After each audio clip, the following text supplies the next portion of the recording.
Hello, good afternoon, good evening, good morning.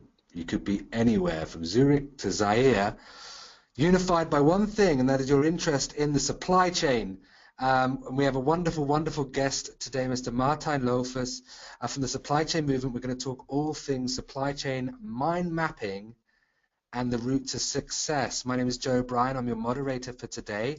I'll be moving the slides forward, and in about 40 minutes or so, we have a wonderful opportunity for people to ask any questions that they might feel are pertinent.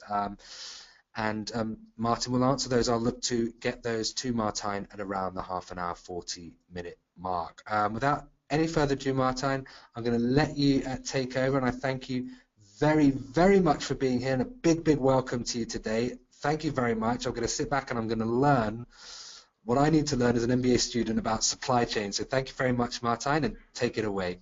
Okay, thank you, Joe. Okay, why are some companies more successful than others? And how can company be successful over time? And what can individual employees contribute to their success? So if you, in the first slide, you see the mountain. So Joe, let me see. Yeah. So you see the mountain, and there's the supply chain with plan, source, make, deliver, service, and return, possibly. They want to climb the mountain. They know where to go to and what's the peak of the mountain, and they have their their route for their climb. So that's the best way to climb a mountain. But now we go to the next slide, and you see that's not reality. In reality, you see the way how normal companies address strategy. So in a normal way, the management team have a view on the market developments. So they look around, they read reports, and they see all kind of developments. And based on that, they define and design a company strategy. And derived from this company strategy, they come up with all kind of projects, and basically they throw them down into the company. And the major problem is, they don't have taken it into account that you have a certain existing operations, your supply chains. So there's something missing in this whole way of doing traditionally. So there's no loop to get from the point where you have your operations and related to strategy. So that's the reason why we have designed another way of designing your strategy. So in the next slide, you will see what the closed loop should be, or what's the problem of the traditional way. So if you, we have done a lot of research, and we have also read a lot of reports from McKinsey and some others. And an interesting report from McKinsey from 2011 is that 1 out of 3 companies have a competitive strategy to beat the competitor. So 1 out of 3 have an actual chance to beat them. 2 out of 3 don't have a competitive strategy. But it's getting worse. Only 1 out of 5 companies have linked their company strategy to the supply chain, to the resources, to the portfolio. So 4 out of 5 haven't done that. There's a disconnect. And it's getting even worse. When you look at the companies, only 75% of the employees within successful companies know how the employees contribute to the success. So within not so good companies, up to 60% of the employees don't know how they contribute to the success. So actually, they just go to work, do their thing, go home, and they get their paychecks, but they don't know how they contribute to the success. So basically, there's a huge disconnect what a company is, what the company strategy is, and what the supply chain strategy is connected to that. And in the same report, it also stated that successful companies, they tend to look at the future. They don't look backwards to the last quarter, but they plan ahead and look ahead, and they do scenario planning. And the whole trick of it, the magic is create a clear story about your strategy and connect it to supply chain. And that's the reason why we came up with a methodology called supply chain strategy mind mapping, and that's what we're going to explain in this webinar. So in the next slide, you see the basic framework of the supply chain strategy mind mapping. So first of all, you have some companies. they want to climb mountains, certain mountains, but which one do you want to climb? And you have to choose. And that's the first problem. There are a lot of mountains to climb, there are a lot of opportunities, but which one do you want to climb? And if you have made a choice, and see the next one, you already know which mountain you're gonna climb. Okay, which way are you addressing this mountain? And in the next slide, you will see that yeah, then you get some options. So this is your mountain to climb, and this is your horizon and your goal. But then you get to and some choices. You see different routes, 1, 2, 3, 4. If you see route 1, okay, that's the one you have chosen to execute your strategy. But what will you do if you encounter another team climbing in the same route? Do you join forces? Do you throw them off the mountain? Or you decide to go to route 2? Or, another way, you take the yellow route. It takes more time, but it's safer, and you will make it in the end. It's like Zalando is taking the long route to win the e-commerce market in fashion in Europe, and that's a choice. And basically, it's on executing your strategy, and you have to take it into account. If you want to cooperate internally, do you collaborate with other parties and other partners in the chain, and what is the competition doing, and what are the circumstances in the market you are playing. So this is how you actually climb a mountain. So getting back to the strategy part, then we come to some other framework. Joe, take the next one. So this is the alternative for the classic way of doing a strategy. So first, in the upper left quadrant, you have the market trends. You start over there, and then you have a diagnosis of what is the impact of the company on a company with these trends. And then you go to the third quadrant. Okay, now you know what are your supply chain challenges, and then you come up with the supply chain solutions. There you have your projects. And if you do it all right, you know, you have to connect it to the market trends. So basically, this is the framework of how to make a closed loop strategy and execution plan. And that's different than just throwing them down to the workforce, and they don't know why they do it and how to do it. And if you see the next slide, then Joe, next. Yeah. So basically, we started with the trends. Okay, what are the trends? And we have read a lot of reports from Accenture, McKinsey, PwC, and some others.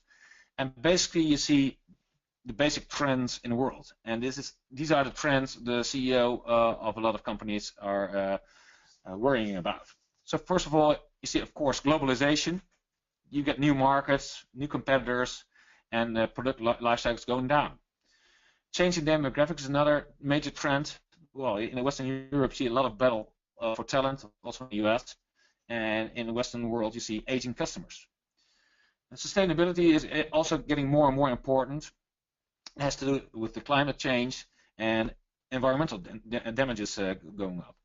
So, for example, the CEO of Unilever, Paul Polman, has a personal goal to double the size of Unilever, and at the same time half the footprint, the CO2 footprint, carbon footprint, at the same time.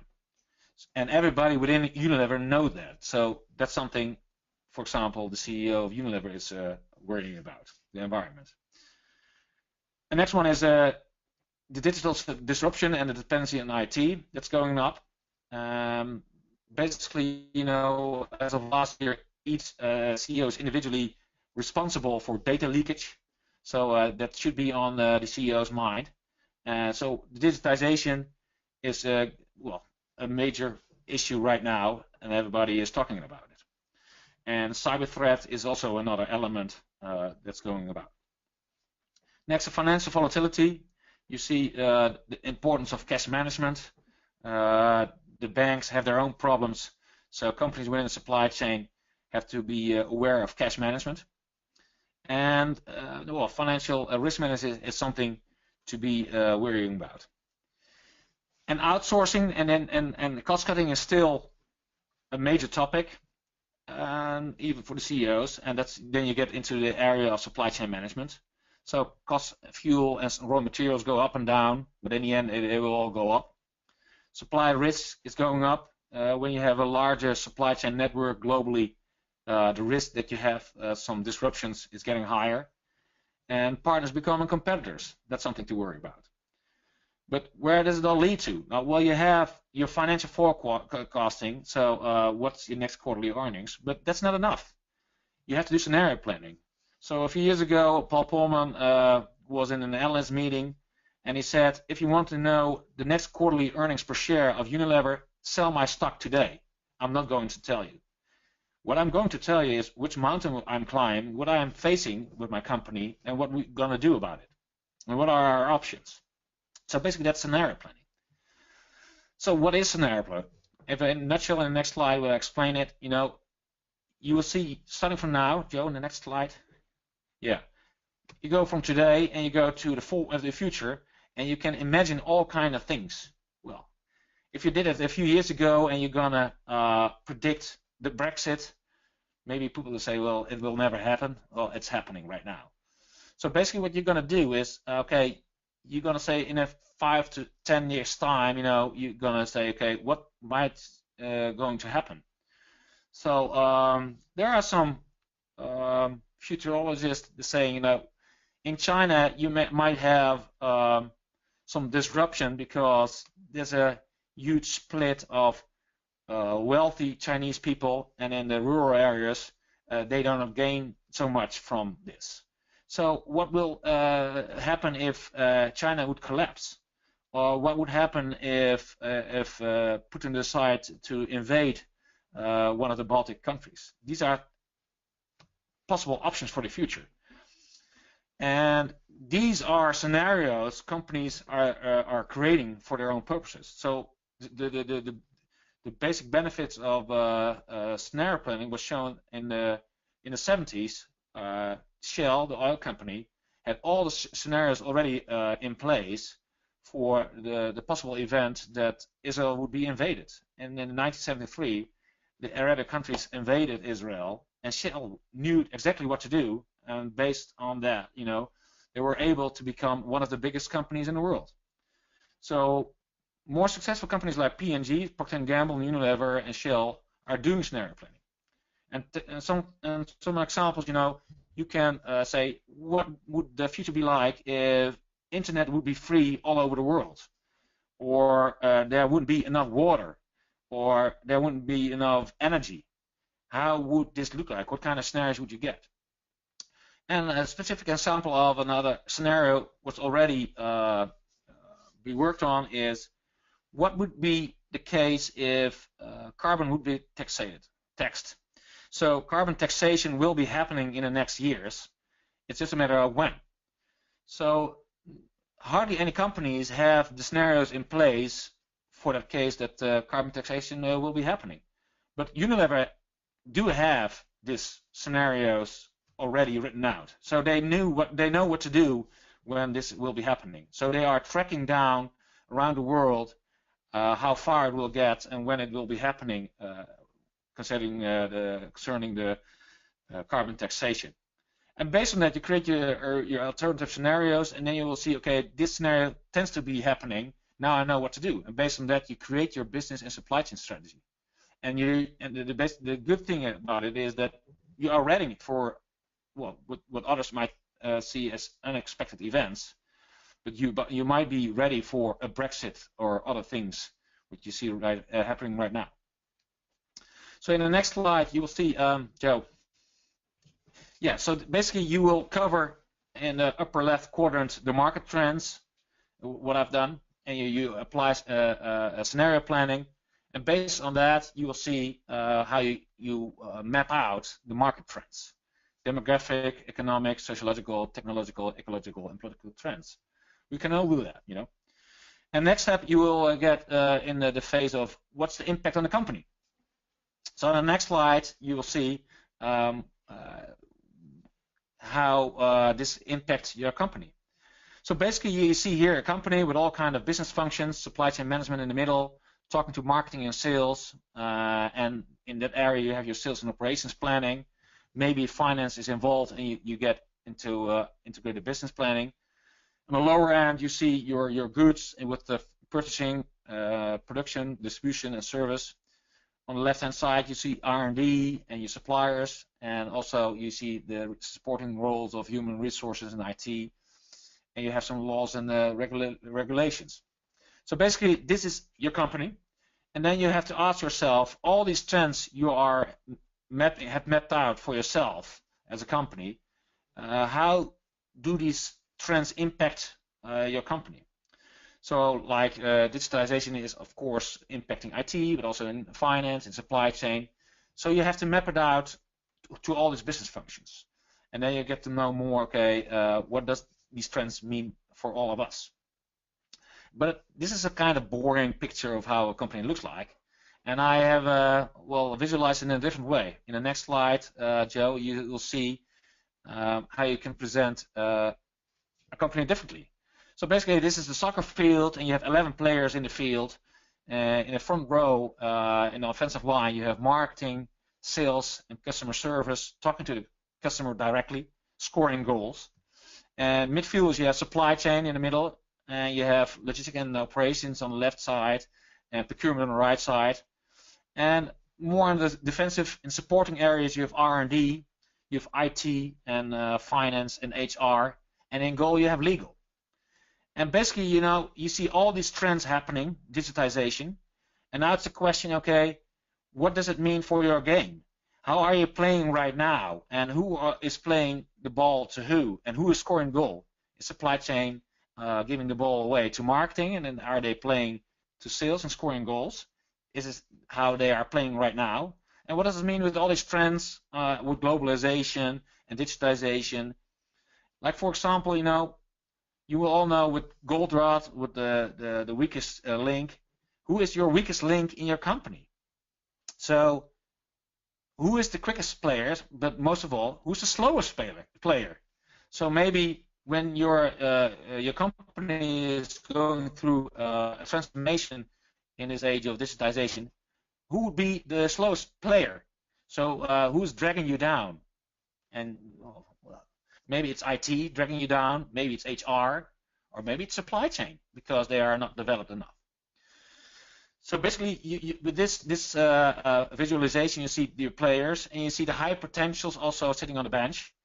And with the new age of young, versatile employees, if you're not playing well enough, you could be replaced within an instant, and they might be better than you within half a year. And you have the CEO shouting next to the field, but it has no use with shouting. The only thing he has to do, or she, is to make sure that they are playing the right way, with the right strategy. And you have your shareholders, and what Paul Palmer is saying, don't look at the shareholders, just score more goals. So that's the way to make them happy.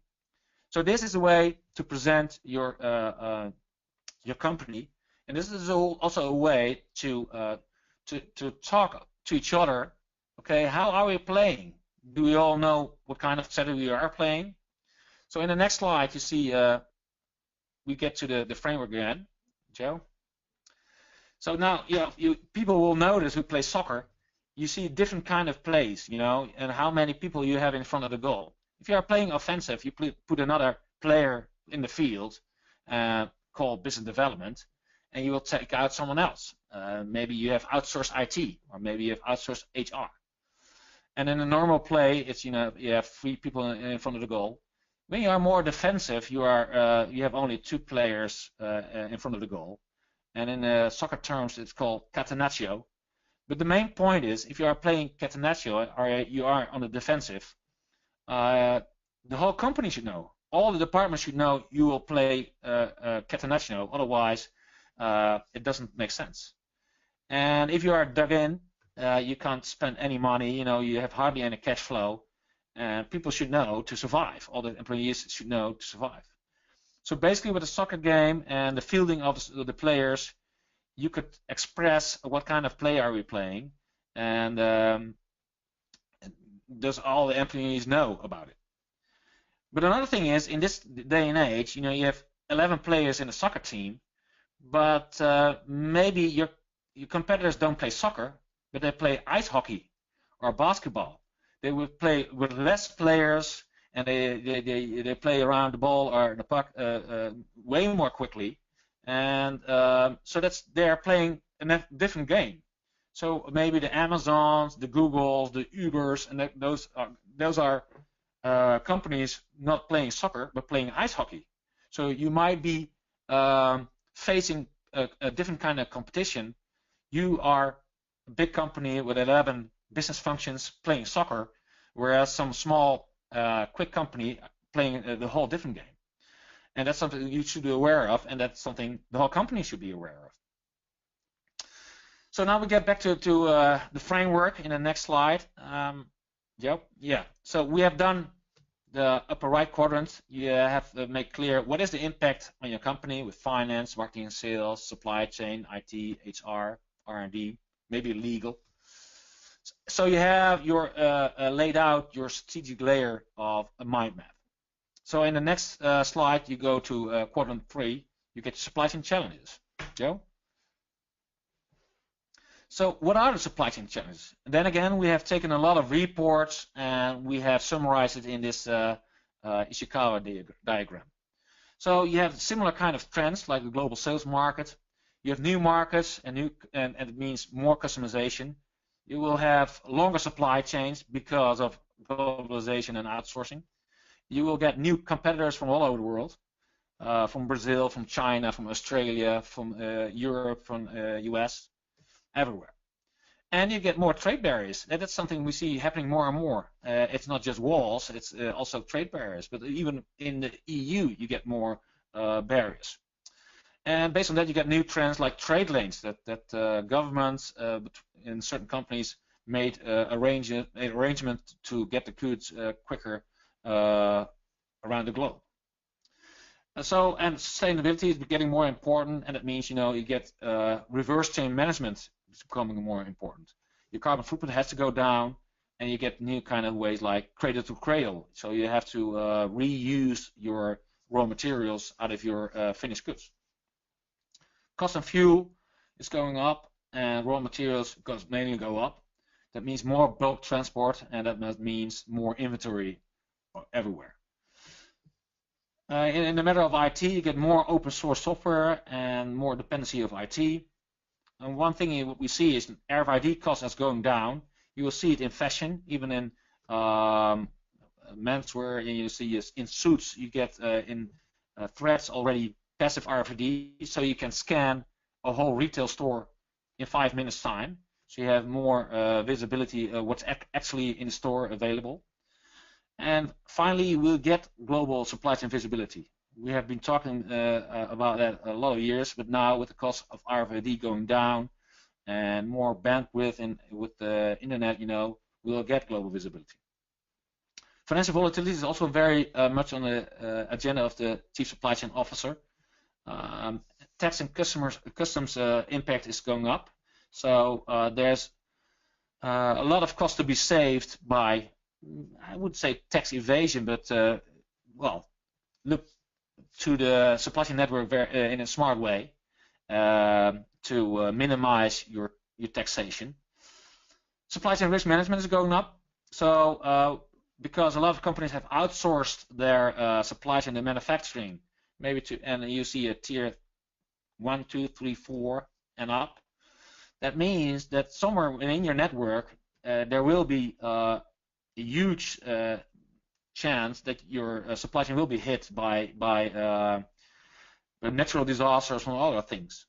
That's something to worry about. So you have to have some buffers in time or in inventory on some other sense, or maybe capacity. And another way is supply chain finance is popping up because of this risk. You want to hedge it to make sure that your strategic suppliers can supply your stuff. So, and finally, you get in the outsourcing and the offshoring world. There's still a lot of outsourcing and offshoring going on. So that means logistics and contract manufacturing is still going up. That means a lot of dependency on suppliers. It also means a lot of chain competition, and it also means more frequent network redesign.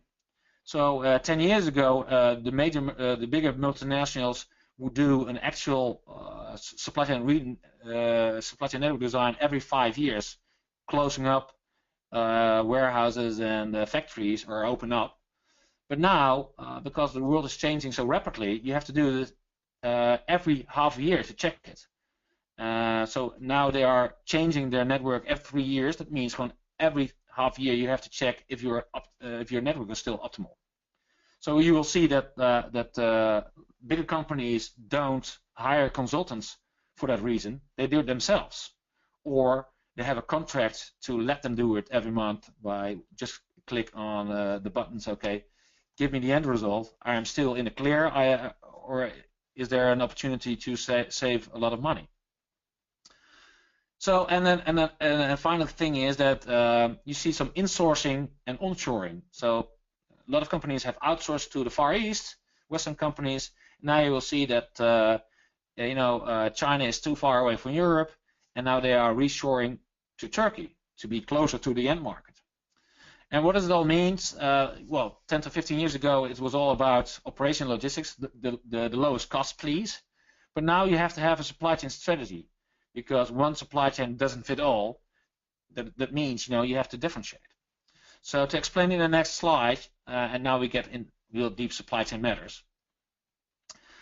You have some supply chain strategies you have to use. So for example, Zara, they have a customer value proposition of high fashion. That means their supply chain strategy is speed to market. So 10 years ago, Madonna gave a concert in Spain, and the trend watches of Zara were in the audience, and just direct afterwards, they were able to have a new line of clothing within 3 weeks in the stores. So when Madonna came back a few months later to give an extra concert, a lot of girls were dressed like Madonna. And Zara was only able to do that because they are manufacturing these clothes in Morocco, Portugal, and Spain. And for example, H&M is producing mainly in Bangladesh and in the Far East countries. And they were not able, or they are not able, to respond that quickly like Zara is able to. And through that, Zara is way more financially successful than H&M. Direct is another thing. That's the customer experience. So you have you can configure your own laptop or PC. In the 90s, they were very successful. And in this millennium, they were less successful when the consumers wanted to have their PCs directly. They want to go to Walmart, and I want to buy a PC, and I want to play or to do my stuff on the PC this evening. And HP was far more equipped for that, so they had a basic PC manufactured, whereas Dell was still doing the configuration. So for the configuration, Dell is still successful, but for the home market, you see different players right now. Apple is all about product innovation, so they have outsourced manufacturing and logistics totally, but they are still owner of the planning. So basically, the success of Apple is based on sales and operations planning. A lot of planning based on the hour, and if you go into that, that's the main success of their supply chain strategy. Walmart, everyday low prices. That's all about cost efficiency. That's your lowest logistic cost. And Amazon is about available product selection, and that's all about efficient and reliable fulfillment. So that's what we call a supply chain strategy. And the next slide, you will see it more clearly. Joe, next. Then you have, all set out. Your planning, your sourcing, your making, delivery, service, and return. In this area, you map out all your challenges. Okay, and the next, Joe. Next slide. Yeah, well, this is an interesting slide. We created a strategy compass. So in the middle, you will see the customer need, and then you see the buying behavior, and then you get to the company strategy. Then you have to decide which direction you want to go. Do you want to go north in a direction of product leadership, or do you want to go to the operational excellence that's in the southwest area,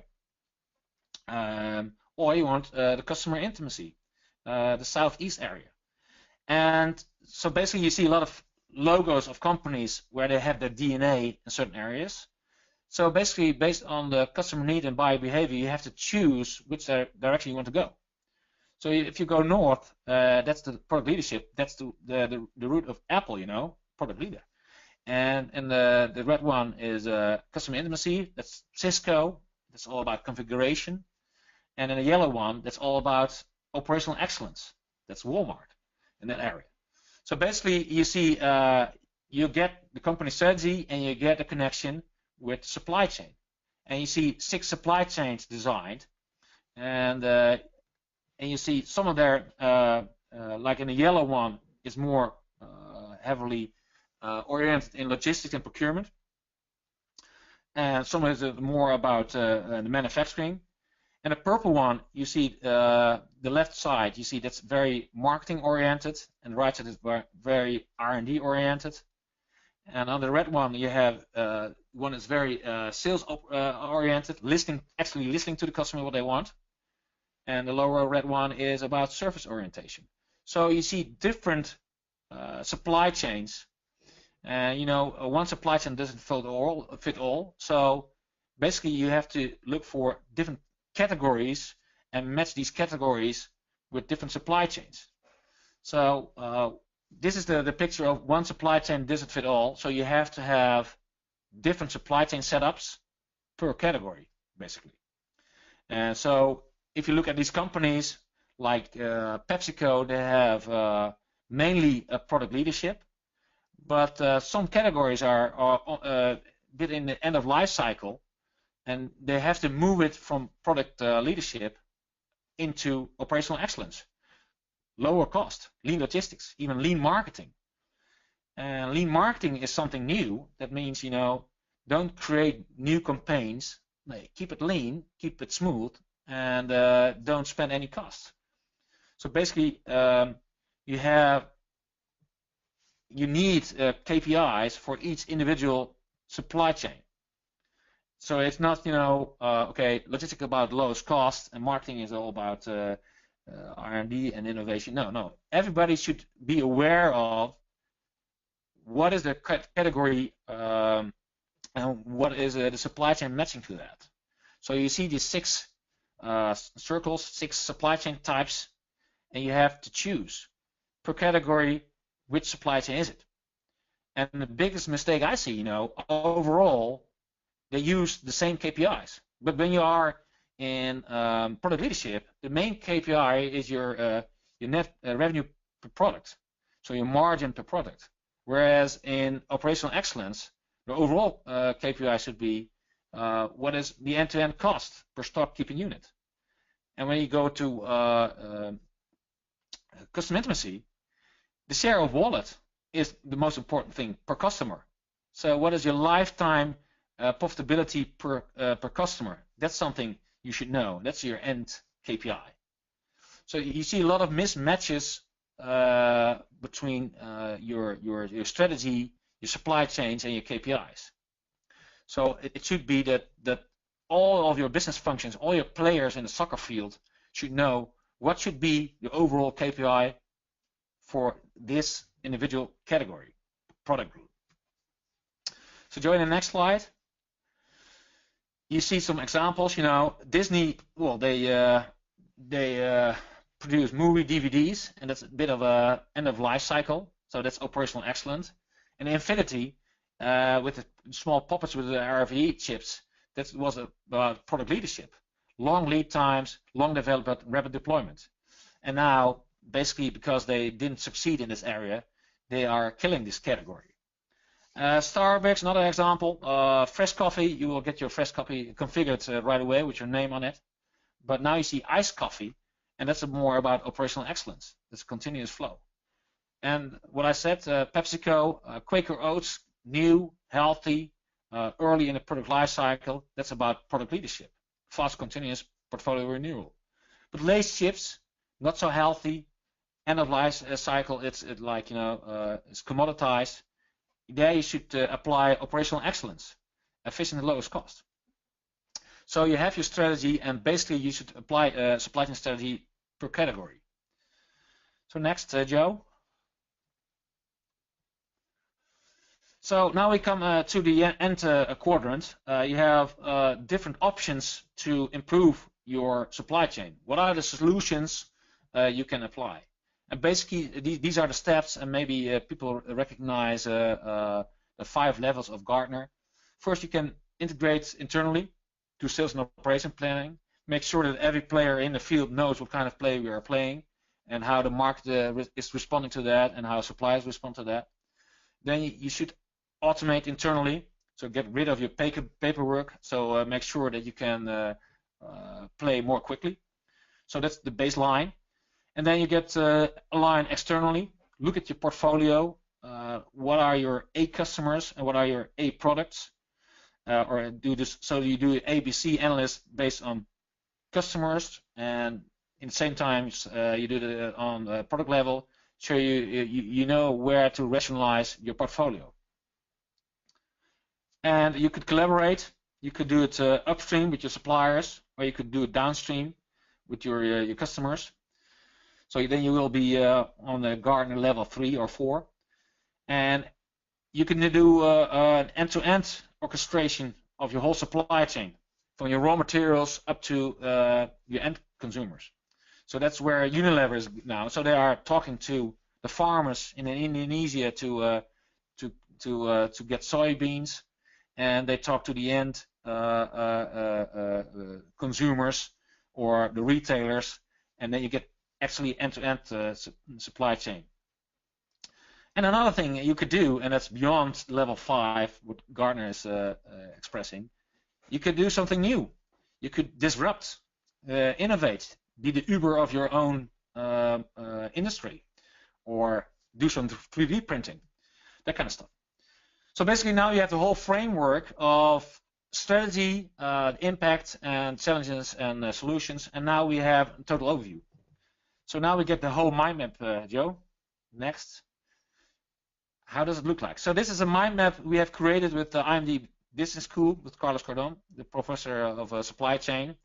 And you can download it on our website of supplychainmovement.com. And basically you see, when you download it, in the upper left corner, you see all the trends in the digital age.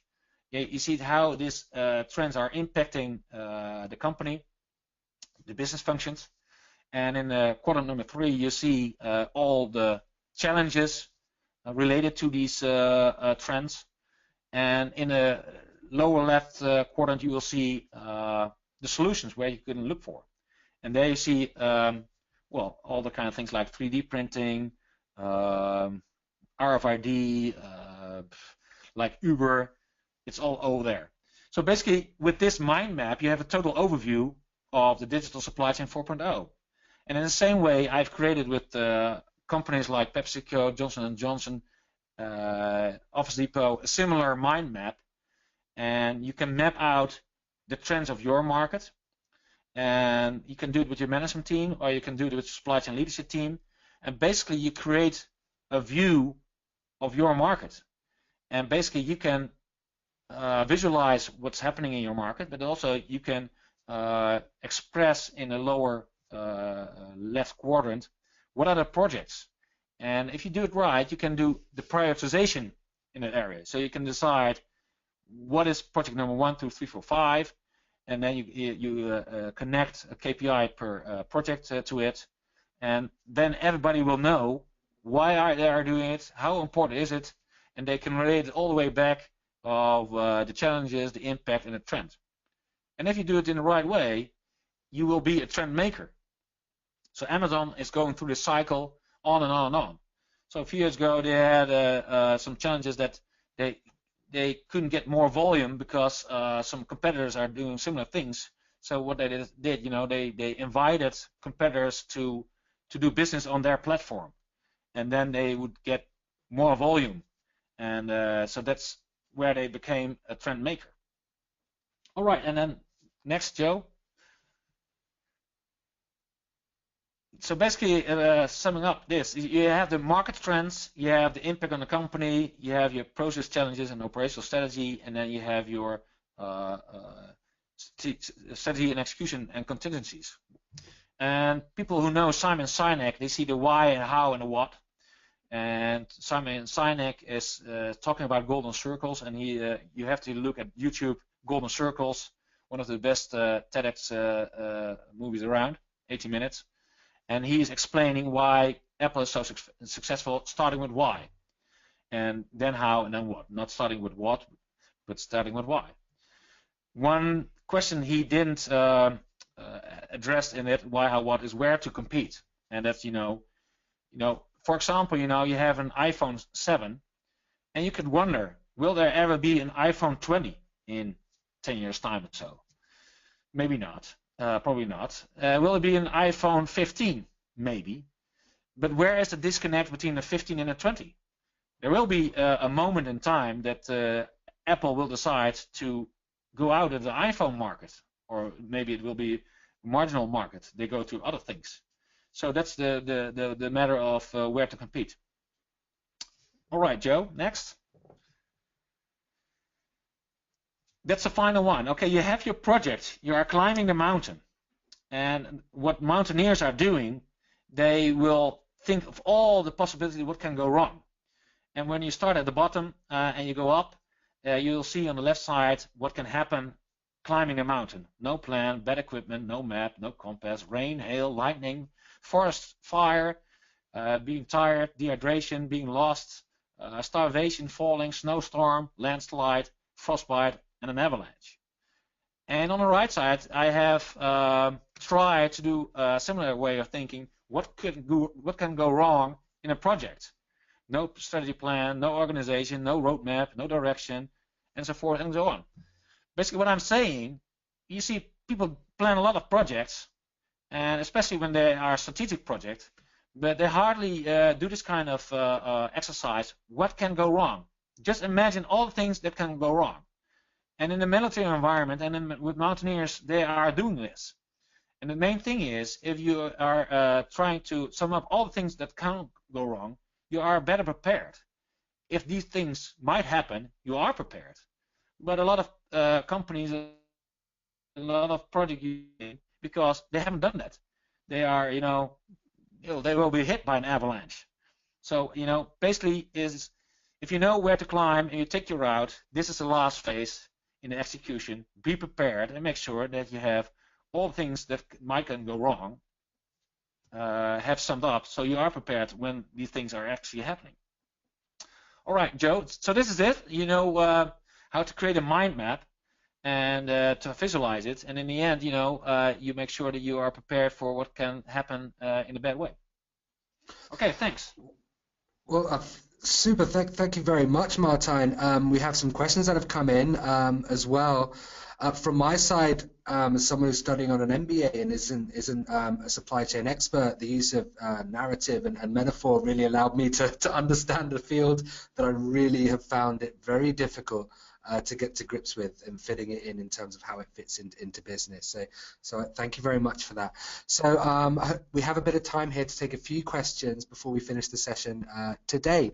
So let's have a look at some of those questions. I mean, I particularly loved the rethinking of the org chart, Martin, and seeing who's scoring goals and who's not.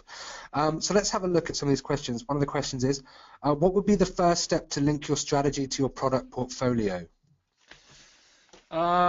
So what I did within PepsiCo, you can list down all kind of order qualifiers and order winners, like quality, price, flexibility, volume flexibility, product flexibility. And what we did, we had an exercise. Just take two categories, like Quaker Oats and Lay's, and you only can pick two order winners. And what we saw is like, obviously Lay's chips, end of life cycle, cost is an order winner. Whereas Lay's chips, quality is an order winner. So, by definition, that means that cost is an order winner. Your supply chain should be in operational excellence. Whereas if your order winner would be quality, that means for that category, your strategy should be product leadership. So based on that kind of framework, you can choose which of the 6 supply chain types should apply to your individual categories and your whole portfolio.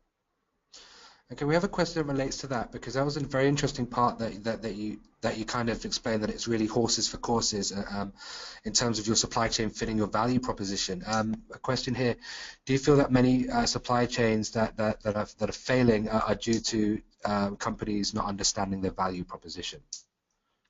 Yes, absolutely. And maybe there's an internal disconnect between your supply chain and your commercial challenge, because commercial people say, okay, they want availability, but they are not aware of the cost of it. So you should ask your salespeople, do you want it quick or do you want it cheap?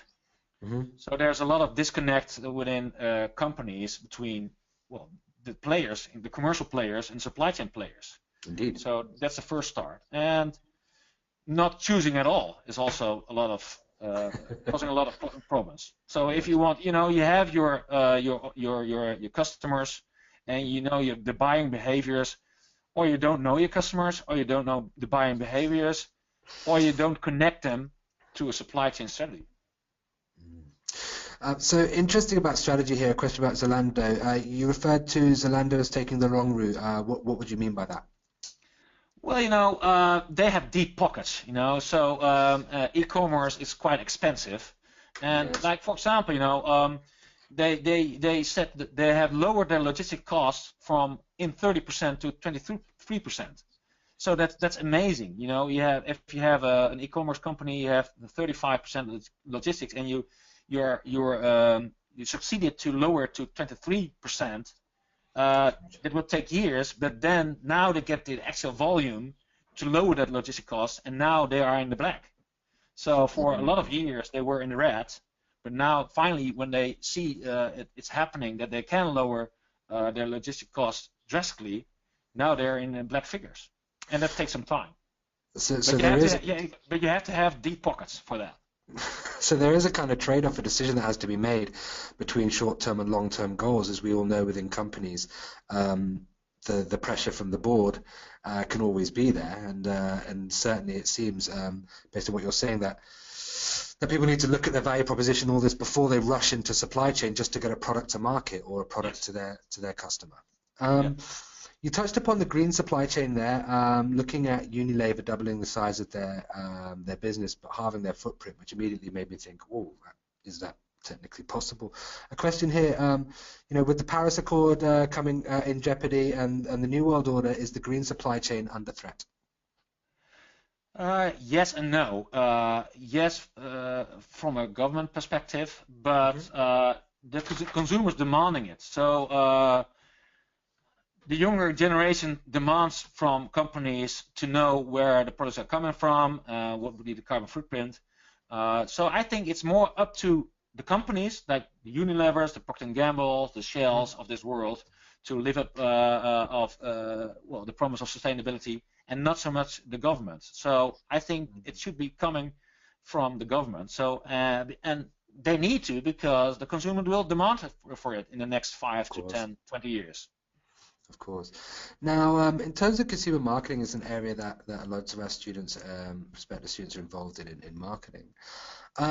Do you see marketing opportunities around the supply chain? By that I mean looking at what Patagonia have done, for instance, in having their supply chain footprint diaries and showing everyone that. Are there marketing opportunities for companies with their supply chain at the front and center? Well, the first thing is supply chain in itself should do some more marketing, so to make it more important. So you have commercial and supply chain. So supply chain is delivering on a commercial promise, but so that's on one hand. Can you use it for marketing purposes? Yes and no. Like, for example, you will see like Nike. They make their whole footprint available. Exactly. To see where it's all coming from. And in the end, yes. So supply chain visibility will be becoming more important. So you have a website where you can see where all the Nike stuff has been produced. Amazing. But I don't know if that has so much effect, but maybe in the end, yes, people will know where it has been produced and maybe how much CO2 is being involved. It will be, yeah, a part. I mean, lastly, what I wanted to round up with today is what you talked about in terms of speed to market and picking different solutions. Typically, a lot, we're used to now manufactured in China or manufactured in India in these big hubs with massive labor forces. And earlier you touched upon, Martijn, Zara, 3 weeks turnover into the stores. You see something, that celebrity goes on a concert and then they copy the designs, they go to the plant, they manufacture, and they're out in the shops within 3 weeks. And what you touched upon there is that they made their clothes in Morocco and Spain, and they didn't make their clothes in Bangladesh and China, for instance. Would you say then that it's kind of a myth that the cheapest way to get your supply chain, the cheapest way to go with your manufacturing is the best way in terms of your supply chain? That's an absolute myth, because you have working capital, and if cash is king, if all your stuff is on the boat and the boat is on the wrong direction, and even worse, your containers don't get off with the engine, so that's awful. You see a lot of companies were hit by it with the engine container being stuck on the water. So it takes weeks on the water, and that's all working capital stuck in there. And manufacturing in Turkey by Adidas to some extent, it means you can respond more rapidly to the market, but that's only useful for some categories. So some stuff will still be produced in the Far East, but with 3D printing and with robotization, you will see that some manufacturing will get back to the US and back to Europe, and you will see in the periphery like Mexico. Despite the wall, there's more manufacturing in Mexico, automotive. There's in Morocco, in Turkey, there's more nearshoring. So you got closer to the market, you are more responsive. And the farther you are from the end market, the less responsive you are, and you will stuck with your stuff. And maybe it will be out of fashions in the weeks. Yes. Your stuff is on the boat.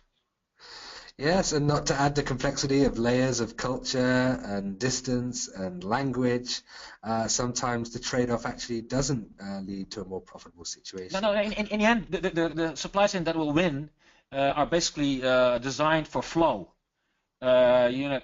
Higher clock speeds, more flow.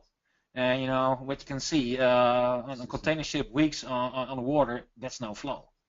Lovely. Now, the punchline to this is obviously Martijn was working at the supply chain movement as a consultant, helping businesses with their supply chains, working with massive businesses, and obviously there's his website there and details there where you can learn more about what Mr. Lofvers does as well. For us, we have a fantastic program in operation and supply chain where you can actually dig deep and learn all these skills yourself through tangible discussions with people from all over the world in the supply chain industry, studying with you in class and sharing your knowledge. I'd like to thank you very, very much today, Mr. Lofvers, for what has been basically 90% of my understanding of supply chain as it stands has come from this webinar. So thank you very much for your input today. You have your details there if people want to be LinkedIn contacts, they can go hit you up and you can see to accept that. Thank you very much to our prospective audience today. I'd like to ask you one last question to finish with Martijn. For anyone who's very enthusiastic about starting to explore mind mapping, what would you say would be the first move to take? Well, go to our website and download as many mind maps you can, and then you can start with Free Mind, that's software for free, and just try it, and then explain it to your colleagues, and take it from there. Do it together, and then you have something what you have created together, and that's the best thing to start with. That's beautiful. And please remember, if you use any work from Martijn's website, to properly cite and reference the work. Now, thank you very much, Martijn. Thank you to our audience today. It's been a University of Roehampton module presentation on supply chain. Thank you very much and have a lovely and productive evening. We'll see you all in class. Thank you and good night, Martijn. Thank you. Thank you all. Thank you.